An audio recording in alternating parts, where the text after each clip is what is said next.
আসসালামু আলাইকুম সকলকে। কুক অ্যান্ড ইটের পক্ষ থেকে আরেকটি রেসিপি নিয়ে এলাম। আজকে তৈরি করব শীতের বিকেলে খাওয়ার জন্য একদম গরম গরম সিঙ্গারা। তাই এখানে একটা বাটিতে আমি 2 কাপ পরিমাণ ময়দা নিয়ে নিলাম, দিয়ে দিলাম 1 চা চামচ পরিমাণ লবণ আর 2 টেবিল চামচের মতো তেল। এখন সবগুলো মিশ্রণ একটু হাতের সাহায্যে ভালো করে মেখে নিচ্ছি। এরপর আমি অল্প অল্প করে পানি মিশিয়ে একটা সুন্দর নরম ডো তৈরি করে নেব। ডোটা তৈরি হয়ে গিয়েছে, একটা ঢাকনা দিয়ে ঢেকে দিলাম। এখন আমি শীতকালীন যত সবজি আছে সবগুলো দিয়ে একটা সিঙ্গারার পুর তৈরি করে নেব। তো এখানে একটা কড়াইয়ে বেশ কিছুটা তেল দিয়ে গরম করে নিলাম। এরপর দিয়ে দিলাম বাদাম। বাদামটা একটু ভাজা হয়ে গেলে দিয়ে দেব পেঁয়াজ কুচি আর কাঁচামরিচ কুচি। এখন এগুলো একটু ভেজে নিচ্ছি। সিঙ্গারার পুর তৈরি করতে আমি ফুলকপি, আলু, গাজর, বরবটি আর পেঁয়াজের যে পাতাটা আছে ওগুলো ব্যবহার করেছি।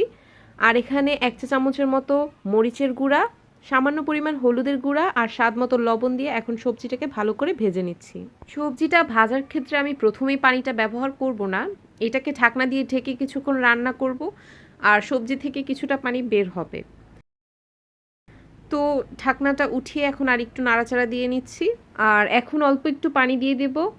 এরপর ঢাকনা দিয়ে এটাকে আরও 10 থেকে 15 মিনিটের মতো রান্না করে নেব। সবজিটাও খুব ভালো করে সিদ্ধ হয়ে গিয়েছে। এক কথায় সিঙ্গারার পুরটা আমাদের তৈরি। এখন আমরা সিঙ্গারা বানানোর কাজে চলে যাব। এখানে সিঙ্গারা বানানোর জন্য যে ডোটা তৈরি করে রেখেছিলাম সেটা একটু হাত দিয়ে ভালো করে মথে নিচ্ছি। এরপর একটা ছুরির সাহায্যে এটাকে একটু পিস পিস করে কেটে নেব, যেন এটা বেলার পরে একদম সমান একটা মাপ থাকে।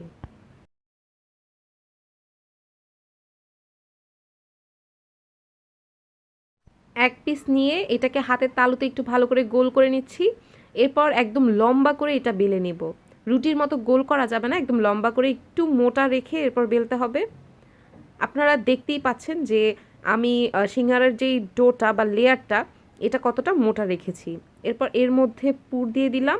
এরপর সামান্য একটু পানির সাহায্যে এটা সিল করার জন্য একটু মাখিয়ে নিলাম। এরপর এটাকে হাতের সাহায্যে এভাবে চেপে চেপে সিল করে দিব। বাকিটা আপনারা ভিডিওটা দেখে আশা করি বুঝতে পারবেন। আপনাদের বোঝার সুবিধার জন্য আমি আরও কয়েকটা বানিয়ে আপনাদেরকে দেখাচ্ছি। আমি এখানে 2টা ডিজাইনের সিঙ্গারাটা বানাবো। একটা আমি আমার মতো করে ঘরোয়া সিস্টেমে, আরেকটা দোকানে যেভাবে ওনারা প্যাচটা দিয়ে বানায় সিঙ্গারা, ওই প্যাচটা দেওয়ার চেষ্টা করব। সম্পূর্ণ না হলেও আশা করি কিছুটা হলেও হবে।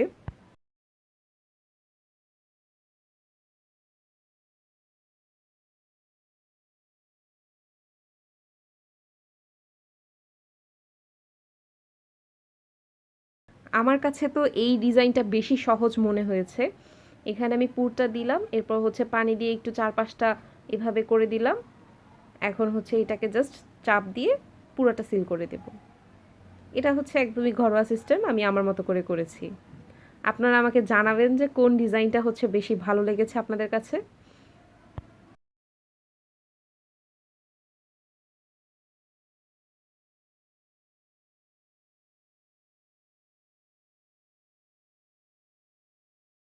আমার সবগুলো সিঙ্গারা বানানো হয়ে গিয়েছে, এখন এগুলোকে ভেজে নেব।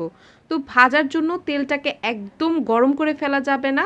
তেলটা সামান্য পরিমাণ গরম হলে সিঙ্গারাগুলো তেলের মধ্যে দিয়ে দেব। আর মিডিয়াম টু লো হিটে রেখে এটাকে আমরা অনেক সময় ধরে তারপরে ভাজবো। একদম তাড়াহুড়া করে সিঙ্গারাটাকে ভাজা যাবে না, যেহেতু লেয়ারটা খুব মোটা ছিল। তাহলে এটা উপরে কালার চলে আসবে আর ভিতরটা একদমই হতে যাবে না, সিদ্ধ হবে না ভিতরটা। তো এইটাকে ভাজতে আমরা প্রায় 15 থেকে 20 মিনিটের মতো সময় নিয়েছি। আর চুলার আঁচটা একদম কম রাখতে হবে।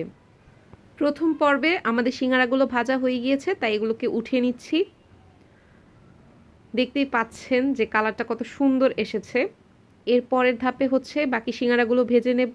এভাবে আপনারা সবগুলো সিঙ্গারা ভেজে নেবেন একটু লো হিটে সুন্দরভাবে। তো তৈরি হয়ে গেল মজাদার সিঙ্গারা রেসিপি। আশা করি আপনাদের সকলের রেসিপিটি ভালো লাগবে।